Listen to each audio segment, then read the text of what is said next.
As far as kids go, they are going to grab this thing as soon as you will show it to them, because trust me, it's quite fascinating. So when we talk about fine functions of the hand along with the pre-writing skills, we want the kids to have good pressure in their fingers first. So in order to develop that, let's start with one of the activities we discussed last time, pancake. So in pancake, you can always ask the kids, they would love it, to try to simply do pressure activity with their fingers, and involving them with different fingers is really going to help them. And make them practice with both hands, because you can never underestimate that even if it's the non-dominant hand of the child, they still need to have strength in both the hands in order to do certain kind of manipulations, like maybe pulling a zipper or buttoning your shirt or even tying laces. The coordination is required on both the sides. I really like the concept of teaching the kids concepts like standing line, sleeping line, slanting lines or oblique lines. And a scissor and a putty are the best way to show it.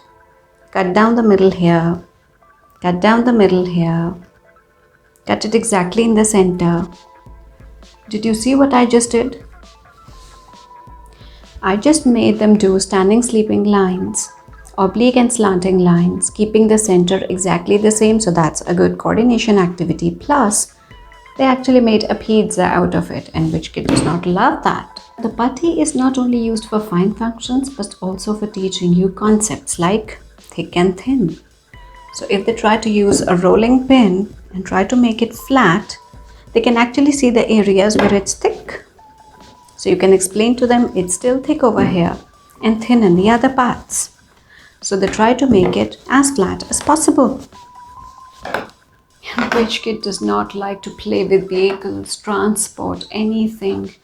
And just using this as an example, ask them to make a design over it, so that these tire tracks actually fascinate the kid, but at the same time they will learn the concept of pressure. So if it becomes too light, you can show them, see how dark I made it and you made it really light. So why don't you try to do it better next time?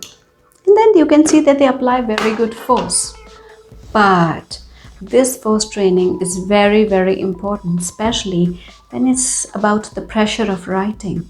So when the child has to write, either writing too dark or too light, you can actually create their pressure using this, which actually split into two parts now.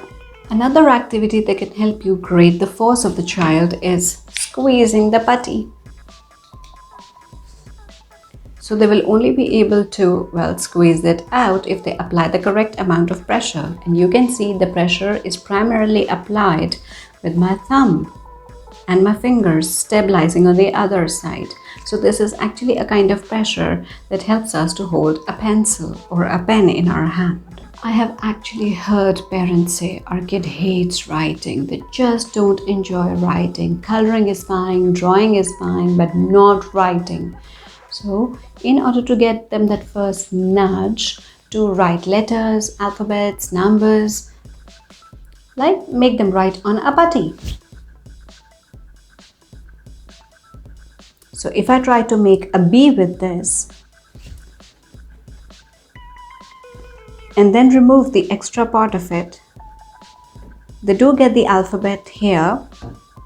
Well, there you go, we have a B. So in this way, really what happens is you engage the child in a more playful way towards writing, and then maybe try to ask them to write the same alphabet on the notebook once, and then make another letter and then copy it again on the notebook. Another fun activity that I find is really interesting to do with the putty is using a textured sheet, in which you can make different designs out of it. And then that's not the end of it, because then you can ask them to try to trace them. And that's a great coordination activity. A child not only needs to learn pinching the putty, which is like this, but other than that, there is another function known as in-hand manipulations. First of all, The child has to hold the putty without squeezing it. Is it possible for them?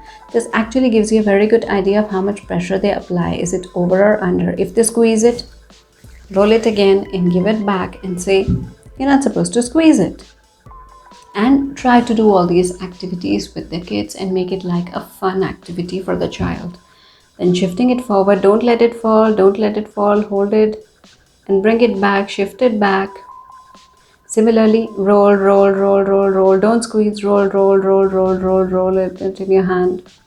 This is how we actually adjust pencils or pens while writing. And finally, rolling it towards your palm and then rolling it back. Keeping a container in front of you and then making small pieces of putty and telling the kid these pieces should not stick and you have to try to put them one by one in the container.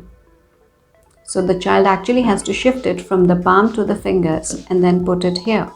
And always increase the number of repetitions that they are supposed to do.